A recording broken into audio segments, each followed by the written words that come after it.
Sahabat entrepreneur, salam hebat luar biasa. Jumpa kembali di channel Success Before 30. Kali ini saya akan membahas tentang lagi-lagi masalah mengapa banyak sih orang kaya memang tidak pengen membuat Anda itu kaya. Nggak semua orang kaya itu pengen membuat Anda kaya, bahkan kalau bisa Anda miskin selama-lamanya.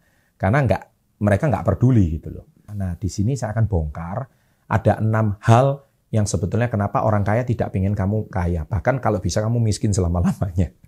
Ya, nah ini nggak enak didengar, tapi ini memang sebuah fakta. Ada orang yang bongkar seperti ini. Oke, kita coba bongkar apa saja selain satu ini.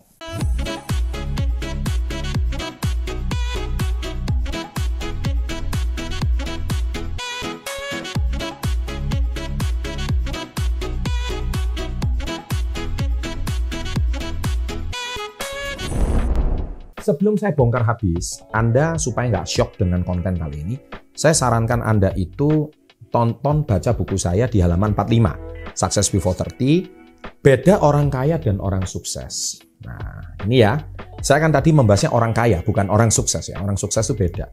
Orang sukses pengen Anda kaya, orang kaya nggak pengen Anda kaya gitu ya. Jadi mungkin kayanya cuma materi doang, tapi belum kaya hati gitu ya. Nah, di sini halaman 45 Anda baca dengan seksama halaman 45. Setelah Anda review, maka Anda harus memiliki buku ini, Anda baca habis, baru Anda bisa nyambung dengan konten saya. Kalau Anda nggak baca buku ini, Anda nggak akan nyambung dengan konten saya. Nah, yang pertama adalah, kamu tidak akan kaya hanya dari sebuah gaji. Ini sebuah fakta.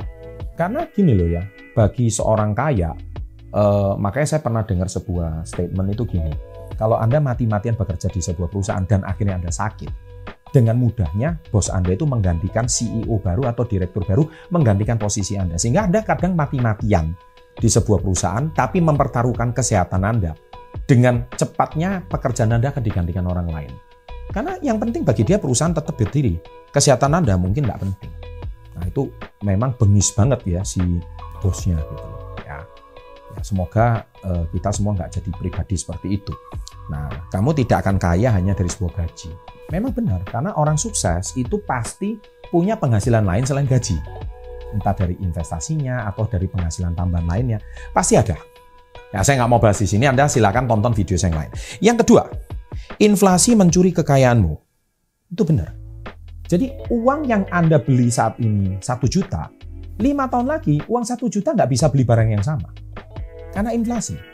Sebagai contoh, sewaktu saya kecil, uang 100.000 itu saya bisa beli telur 3 kilo, kemudian saya bisa beli sayur itu sampai 1 gerobak, uang 100.000.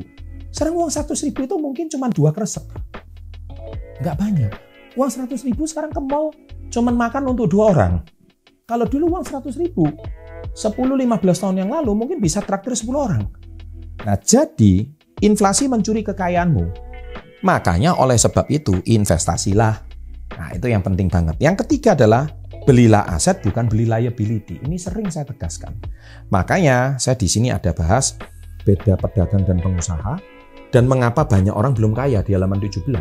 Di sini sangat berkaitan erat dengan topik saya belilah aset bukan beli liability. Apa itu aset? Aset itu banyak ya. Aset itu sesuatu yang nilainya akan terus bertambah. Liability itu sesuatu yang Anda beli tapi nilainya akan terus berkurang. Oke, yang keempat adalah jangan menghabiskan lebih dari yang kamu dapatkan. Jadi maksudnya itu apa? Jangan habiskan dari lebih yang kamu dapatkan. Kamu dapatnya 2 juta, kamu habiskan 2 juta. Ya kapan kayanya? Ya kan 2 juta itu langsung disisihkan dulu. Baru kamu memang sebenarnya orang kaya nggak peduli. Ya kan? Nah, yang kelima adalah ini orang kaya nggak mau kasih ilmunya pada kamu. Gitu. Yang kelima, selalu bayar dirimu terlebih dahulu. Pay me first. Jadi makanya saya selalu bilang, sisihkan, jangan sisakan. Kalau punya uang 2 juta, sisihkan dulu 20%. Untuk apa? Investasi. 400.000 sisihkan. Sisanya 1,6 baru untuk bayar ini. Kalau Anda nggak sisihkan, selamanya Anda tidak pernah akan kaya. Yang keenam, compound interest. Compound interest itu menghasilkan keajaiban. Keajaiban dunia ke-8, katanya Albert Einstein. Compound interest, yaitu bunga berbunga. Ya, ini bunga berbunga itu bukan berarti riba ya. Bunga berbunga di sini itu bukan cuma bunga bank, bukan. Compound interest itu juga bagaimana capital gain Anda itu bertambah. Uang Anda beli tanah 10 juta, kemudian 5 tahun kemudian tanahnya jadi 20 juta. Itu compound interest juga. Ya, jadi bunga berbunga. Kemudian Anda beli apartemen harga 300 juta. Sekarang apartemennya harganya 600 juta. Itu bisa terjadi. Anda dulu beli emas 500 ribu, sekarang 1 juta. Nah, itu juga termasuk apa ya? Kalau menurut saya compound interest juga. Itu jadi bukan cuma masalah bunga deposito. Sehingga itu bunga berbunga. Karena sekarang deposito nilainya juga semakin turun. Makanya portofolio saham semakin dilirik. Ya, karena termasuk bisa meningkatkan capital gain. Double, triple capital gain. Nah, sehingga compound interest itu dari yield-nya. Yield itu apa?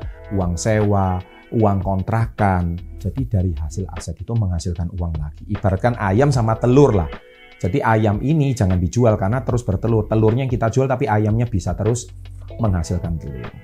Ya, kurang lebih seperti itu guys. Ya, saya percaya kalau Anda lakukan ini terus, makanya orang kaya kenapa tidak mau Anda kaya raya, tidak maunya Anda miskin ya karena ilmu ini yang dirahasiakan sama mereka. Ya, makanya jangan cuma taunya ilmu cari gaji. Haruslah punya kecerdasan finansial. Nih saya, dengan Anda terus bekerja, Anda tetap bisa punya ilmu ini kok. Oke, jangan lupa like-nya. Kalau Anda suka video ini, komen-komen yang positif di bawah pasti saya baca. Dan siapa tahu kalau komen Anda menarik, bisa saya buatkan konten video berikutnya. Jangan lupa nonton 2 video lagi. Sukses selalu, and salam hebat luar biasa.